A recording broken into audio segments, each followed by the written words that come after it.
My name is M Devlal. प्यार से लोग मुझे देव बुलाते हैं और गुस्से से देवी। और आगे में इतने सारे लौंडे देख के ना, स्टैंड अप कितना भी छोटा क्यों ना करो, हाथ है माए का, इतने सारे लौंडे देख के ना फट जाती, बिल्कुल फट जाती, जैसे अभी मेरी फट रही है। आज ज़िंदगी में पहली बार कर रहा हूँ, ठीक है। खींच ले भाई, तू पहले खींच ले।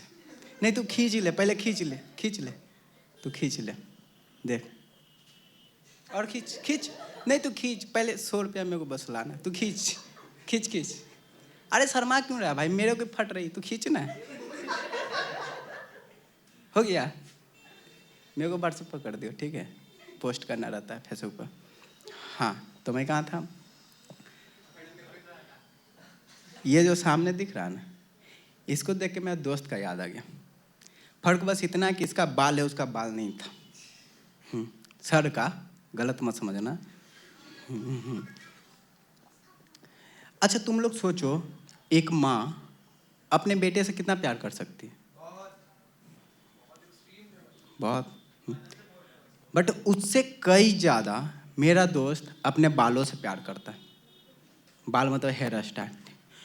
इतना ज़्यादा प्यार करता है कि उसको बस एक ही चीज़ पता है कि हेयर स्टाइल अच्छे रहेंगे, बंदी पटेगी, शक्ल बिल्कुल झाड़ जैसी क्यों ना, कोई मतलब नहीं। हाँ, और देखो होता क्या है ना कि कोई कोई चीज़ भी अगर हद से ज़्यादा कर दिया जाता है ना, तो सेहत के लिए हानिकारक है। कोई भी चीज़ को अगर हद से ज़्यादा केयर करोगे तो सेहत के लिए हानिकारक है। उसका भी सेम फंडा था। एक दिन को उसका अचानक से बाल झड़ने लग गया। भाई माइक डिस्टर्ब कर रहा है, उठा लो, मज़ा नहीं आएगा ना। 100 रुपया दिया हूँ।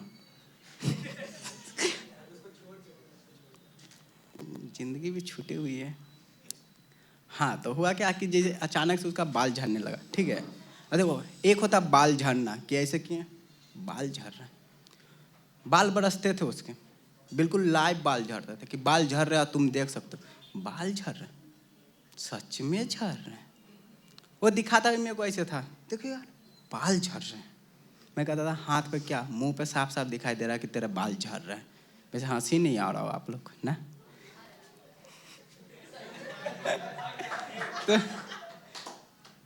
तो साफ साफ वो मेरे को ऐसे दिखाता था हाथ पर कि देखो भाई बाल झड़ रहे हैं। हम बोले हाथ पर क्या दिखाते हैं, मुंह पर साफ साफ दिखाई दे रहा है कि बाल झड़ रहा है। बिल्कुल लाइन से बाल झड़ते थे, सिंक में एकदम गिरते थे, बिल्कुल एकदम सिंक में। चेहरे के आगे सेहरा से बन जाता था। मेरे को सेहरा हटा के देखना पड़ता था, तू है या फिर गया। उसके इतने बाल झड़ते थे, आप विश्वास नहीं करोगे, उसका रूम नाई का दुकान लगता था। उसके गिरे हुए बाल बेच के उसका बाप ने अपना हेयर ट्रांसप्लांट करा लिया कि चलो कहीं तो औलाद काम आया। जब उसके बाप ने अपना हेयर ट्रांसप्लांट कराया और उसके धीरे धीरे करके पूरे बाल झड़ गए, बिल्कुल गंजा हो गया और झाड़ जैसे बियर्ड आ गई, बिल्कुल झाड़। हाँ अभी सर्दियों का सीजन चल रहा है ना, सर्दियों में वो पहले टोपी नहीं पहनता था, बिल्कुल पसंद नहीं उसे, कॉन्डम पहनता था क्योंकि सबसे ज़्यादा फिट उसको वही आता था। हाँ जब वो कॉन्डम पहनता था ना तो फिर क्या हुआ कि वो धीरे धीरे इलाज कराया, इलाज कराते कराते कराते कराते डॉक्टरों के भी बाल झड़ गए। बट इसका एक जो है तो फिर हमने कहा क्यों ना भाई तांत्रिक के पास चला जाए। क्योंकि देखो भाई हम लोग का एक फंडा है, या तो बाल आएंगे या इलाज होता रहेगा आजीवन। तो फिर हम लोग तांत्रिक के पास गए। तांत्रिक बड़ा पहुंचा हुआ आदमी, बड़ा मॉडर्न, हम लोग से काफ़ी आगे निकला हुआ। गुची का तो चोला पहनता था और जॉर्डन के shoes, Honey Singh hair cutting. हवन लाइव स्ट्रीम पर कर रहा था, दक्षिणा सुपर चैट से ले रहा था। सोचो कितना एक्सपीरियंस, सोच सकते हो। वो इतना एक्सपीरियंस था कि छोटे मोटे भूत तो जूम कॉल पर भगा दे रहा था। उसके मंत्रों में ड्रॉप था भाई। वो आगे ऐसे करता ओम ओम, पीछे सारे लोग यो।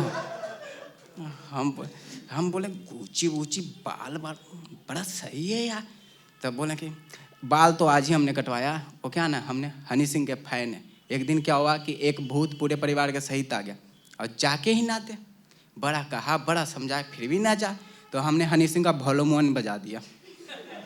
पूरे परिवार उल्टे पैर भागा है, पूरे परिवार। फिर मैंने कहा बाप फिर बड़ा मॉडर्न। तो बोले अरे हम मॉडर्न नहीं है भाई, ये बाकी के पीछे रह गए हैं। तो फिर बाबा मेरा दोस्त जो था नीरज नाम है, तो नीरज से पूछे कि बताओ क्या हुआ। तो वो बोला कि ये धीरे धीरे करके पूरे बाल झड़ गए, अब आते ही नहीं है, बहुत पहले देखा था बाल। हाँ, तो उसके सर पर ऐसे हाथ रख के बोले तुम्हारे ऊपर किसी टकले का साया। हमने बोला वाह, आपने तो काफ़ी सच बता दिया, ये तो मुझे पता ही नहीं था। तो फिर बोले तुम बिल्कुल चिंता मत करो, तुम्हारा मैं ऋतिक रोशन जैसा बाल ला दूंगा। ऋतिक रोशन जैसे लगोगे तुम, ऋतिक रोशन जैसे दिखोगे तुम बस ऋतिक रोशन का एक बाल ला दो। हम बोले ये कुछ ज़्यादा इजी नहीं हो गया? इसे लग रहा है कि ऋतिक रोशन हमारा दोस्त ही तो है, जो जाएंगे बोलेंगे अरे ऋतिक वो अपना एक बाल दियो यार। और वो बोलेगा हाँ एक बाल, अरे तू कहता था तेरे जान दे देता, ये ले पकड़। बस गगना को देके मेरे पर टोटके मत कर भैया। अरे वो तो ऊपर का छोड़ो, नीचे का बाल नहीं देगा। अब क्यों देगा भाई? मैंने तो कहा बाबा को पहले तो आप इस बात के लिए माफ़ी मांगो कि इतनी मुश्किल बात आपने इतनी आसानी से कैसे कह दी।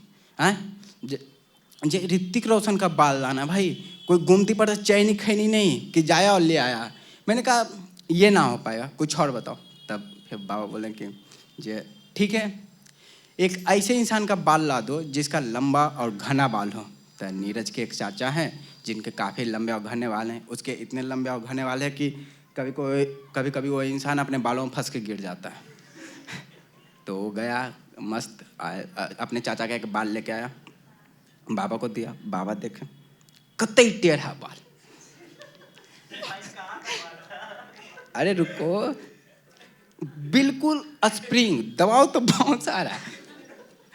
तो बाबा पूछे कहाँ का बाल है? तो बोला रुको जा। तो बोला सर का ये थोड़ा कर्ली बाल है, इसको लगा कहीं का हो, हमको क्या, हमको तो बाल आने से मतलब है। तो फिर से पूछते हैं सच सच बता कहाँ का बाल है? तो वो बोलता है अरे सर का ये बेड पर से उठा के लाया हूँ। तो बाबा बोलते हैं कि देखो भाई मुझे कोई दिक्कत नहीं कहीं का भी बाल हो, बट मैं एक बात बता दूँ, ये बाल जहाँ का रहेगा वहाँ ही तुम्हारा बाल आएगा। और दूसरी आ जाइए 50 रुपया दिए ना, आ जाइए मॉल में मस्त तक क्या लगाओ। एक और भैया उनको भी बुला लीजिए, वही 50 रुपया दिए हैं। तो बोले कि देखो भाई मेरे को कोई दिक्कत नहीं कहीं का भी बाल हो, बट एक बात बता दूँ, जहाँ का बाल रहेगा वहाँ ही बाल होगा। और दूसरी कि जिसका भी बाल रहेगा वहाँ का बाल वो झड़ जाएगा। तो तो तो तो तो तो ये बोलता है लो मुझे दे दो और 10 मिनट सोचने का टाइम भी दो। फिर मेरे पास आया, बोला यार दे, नहीं हो सकता यार, मैं इतना गलत नहीं कर सकता उनके साथ। उन्होंने मेरे को बचपन से पाला है, और तो इतने लंबे बाल में ही चूतिया लगते हैं, बिना बाल के तो मैं उनके मुंह पर थूक दूँ। तो बोला नहीं हो पाएगा भाई, कुछ और कर। तो फिर हमने देखा, काफ़ी समय सोचा, तो सामने एक नाई की दुकान थी, उस पर नजर पड़ा। तो हमने सोचा क्यों नहीं यहाँ से एक बाल ले लिया जाए। आ जाइए भैया, 50 रुपया दिए हैं। तो हमने सोचा क्यों ना यहाँ से एक बाल ले लिया जाए, काम का काम भी हो जाएगा, पता भी नहीं चलेगा किसका बाल है। तो हमने गया तो वहाँ देखे एक इतना लंबा बाल, आधा दुकान में आधा दुकान के बाहर। तो उसको उठाएं तो पता चला लपेटना भी पड़ेगा। तो उसको कागज़ में लपेटे हैं, बाबा के पास लाए। बाबा मस्त लाल पीली लाइटें जलाई, जीरा वीरा का तड़का दिया, फुल धुआं धुआं कर दिया। हम बोले आज ये आदमी क्लब बनाएगा। उसके बाद जो मंत्र पढ़ने थे उन्होंने पढ़ते हैं, अब बोले जाओ 1 महीने के बाद तुम्हारा बाल आ जाएगा। मैंने बोला इतना ईजी होता है क्या?